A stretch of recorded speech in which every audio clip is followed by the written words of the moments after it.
കേട്ടോ ഇതുപോലെ ആർത്തിയോടെ തിന്നോളൂ. കഴിക്കാൻ ഒരു ബുദ്ധിമുട്ടില്ല.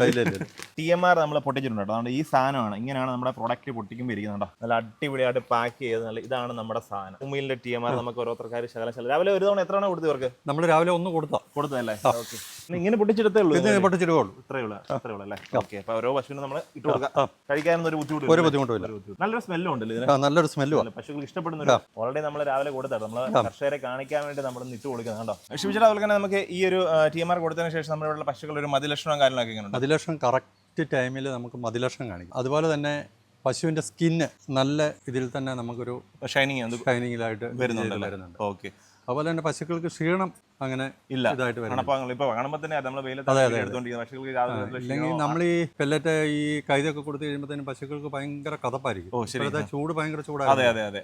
ഇപ്രാവശ്യം എനിക്ക് അതൊന്നും അനുഭവപ്പെട്ടിട്ടില്ല. ഓക്കെ, ഇല്ല. അപ്പൊ അങ്ങനെ പലവിധ ഗുണങ്ങളാട്ടോ. ഇപ്പൊ തന്നെ നമ്മുടെ കറക്റ്റ് ആയിട്ട് നമ്മുടെ ഫാമിലെ പശുക്കൾ നമ്മുടെ മതിലക്ഷണം കാണിക്കുന്നുണ്ട്. അതുപോലെ തന്നെ ചൂട് സമയത്തുള്ള ആ ഒരു അണപ്പോ കാര്യങ്ങളോ ഒന്നും തന്നെ ഇല്ല. അങ്ങനെ അല്ലെ മൊത്തത്തിൽ. അതുപോലെ തന്നെ നിങ്ങൾ ഓരോ പശുവിന്റെ സ്കിൻ നോക്കി നല്ലൊരു തിളക്കോ നല്ലൊരു ഷൈനിങ് ആണ് അതിന്റെ സ്കിന്നും കാര്യങ്ങളെല്ലാം തന്നെ. അപ്പോൾ ഓവറോൾ ഹെൽത്ത് മെച്ചപ്പെടുമ്പോൾ തന്നെ, അത് അല്ലെന്നുണ്ടെങ്കിൽ ദഹനം മെച്ചപ്പെടുമ്പോൾ തന്നെ ഈ പറയുന്ന പശുക്കൾക്ക് ഓട്ടോമാറ്റിക്കായിട്ട് അവരുടെ ആരോഗ്യം മെച്ചപ്പെടും. അത് നേരിട്ട് തന്നെ പ്രകടമായിട്ട് അവരുടെ ചാണകത്തിൽ കാണാൻ പറ്റും, അവരുടെ ദേഹത്ത് കാണാൻ പറ്റും. അപ്പോൾ എല്ലാം ബേസിക് ആയിട്ട് നമ്മൾ കൊടുക്കുന്ന ഒരു ഫുഡിന്റെ ഇതാണ്. ഫുഡ് ക്വാളിറ്റി കൂടുമ്പോൾ അതിന്റെ ദഹനം മെച്ചപ്പെടും കേട്ടോ. അതാണ് ഒരു സിമ്പിൾ ലോജിക് എന്ന് പറയുമ്പോൾ. അതുപോലെ തന്നെ അസുഖത്തിന്റെ ഒരു പ്രശ്നമില്ലല്ലോ. ഇല്ല, ഒരു തരത്തിലുള്ള പ്രശ്നമില്ല ഇതുവരെ ഇല്ല. എനിക്ക് ആദ്യമേ ഭയങ്കര ഒരു വലിയൊരു പ്രശ്നമായിരുന്നു. ശരി. അപ്പം ഡോക്ടർ പോലും അത് നമ്മളോട് പറയാറുണ്ടായിരുന്നു. ഇപ്പം ആ ഒരു പ്രശ്നമില്ല. ഓരോ ഇത് കൊടുക്കുന്ന ഓരോ കാര്യത്തിനും ഡോക്ടറെ വിളിച്ചോണ്ടിരിക്കുവല്ലേ. ഇടയ്ക്കിടയ്ക്ക് ഗ്യാസിന്റെ പ്രശ്നം, ശരി, അതൊക്കെ വലിയ പ്രശ്നങ്ങളായിരുന്നു. ഇപ്പൊ അങ്ങനെയുള്ള നമുക്ക് യാതൊരു പ്രശ്നങ്ങളും ഒന്നും തന്നെ ഇല്ല.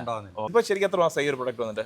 ഇതിപ്പം ഞാൻ കൊടുക്കാൻ തുടങ്ങിയിട്ട് ഒരു 6 മാസത്തിൽ കൂടുതലായിട്ടുണ്ട് അല്ലെ. ഇപ്പൊ ഒരു 6 മാസമായിട്ട് നമ്മുടെ ഈ ഒരു പ്രൊഡക്റ്റ് മാത്രമാണ് ഇപ്പൊ ഈ ഒരു ചുരുങ്ങിയ സമയം കൊണ്ട് ഇത്രയും അധികം ബെനിഫിറ്റ് ആണ് നമ്മുടെ ഷിബിച്ചേട്ടന് നമ്മുടെ ഈ ഒരു ട്രൂമിൽ TMR ഉണ്ടായിട്ടുള്ള. അപ്പോൾ നമ്മൾ ഓൾ കേരള എവിടെ ആയാലും നമ്മൾ എത്തിച്ചു കൊടുക്കുന്നുണ്ട്. അത് ഒരു പാക്കറ്റ് ആയാലും എത്ര പാക്കറ്റ് ആയാലും നിങ്ങൾ സാമ്പിളായിട്ട് വേണമെങ്കിലും കൊണ്ടുതരുന്നുണ്ട് കേട്ടോ. ഷിബിച്ചേട്ടാ, ഇപ്പൊ ഈ ഒരു ഷാഫ് കട്ടർ എത്രത്തോളം ഉപയോഗിക്കുന്നുണ്ട്? ഇപ്പൊ ഞാനിത് ഉപയോഗിക്കുന്നില്ല. അങ്ങനെ വളരെ പരിമിതമായിട്ട്. അതായത് എനിക്ക് കുറച്ച് കിടാക്കളുണ്ട്. ഓക്കെ, നമ്മളിവിടെ തന്നെ ഇത് ചെയ്ത ഒരു 5-8 കിടാക്കളുണ്ട്. അപ്പൊ ആ കിടാക്കൾക്ക് ഞാനിപ്പം നമ്മുടെ പറമ്പിൽ തന്നെ ഒരു ശകലം കൈത ഉണ്ടായിരുന്നു.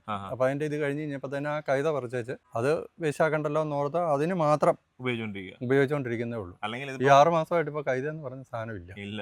അതുകൊണ്ട് ഷാഫ് കട്ടറിന്റെ ഉപയോഗം നിർത്തി. ഇതിപ്പോ ഞാൻ പുതിയത് എടുത്തതായിരുന്നു. ഈ ഫാം ഞാൻ ഇതാക്കിയപ്പോഴത്തേനും പുതിയതായിട്ട് എടുത്തതായിരുന്നു.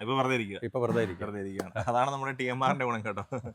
TMR ഒക്കെ ആണെന്നുണ്ടെങ്കിൽ ഇതിന്റെ ഒന്നും ഒരു ആവശ്യമില്ല. ഇതിനൊരു പണിക്കാരനെ നിർത്തി അറിയേണ്ട ആവശ്യമില്ല. സമയലാഭം അല്ലേ? അതെ, സമയലാഭമാണ് ഇതിന്റെ നമ്മുടെ ഏറ്റവും വലിയൊരു അഡ്വാൻറ്റേജ്. നമുക്ക് കിട്ടുന്ന ഈ കൂടുതൽ കിട്ടുന്ന സമയത്ത് നമുക്ക് ബാക്കിയുള്ള ഈ പ്രൊഡക്റ്റുകൾ ഉണ്ടാക്കാം. നെയ്യും തൈരും പനീറും ഒക്കെ ഉണ്ടാക്കി സമയം വളരെ കറക്റ്റ് ആയിട്ട് നമുക്ക് യൂട്ടിലൈസ് ചെയ്യാൻ പറ്റും. അങ്ങനെ കുറെ ബെനിഫിറ്റ് നമ്മുടെ TMR ഉള്ളത്.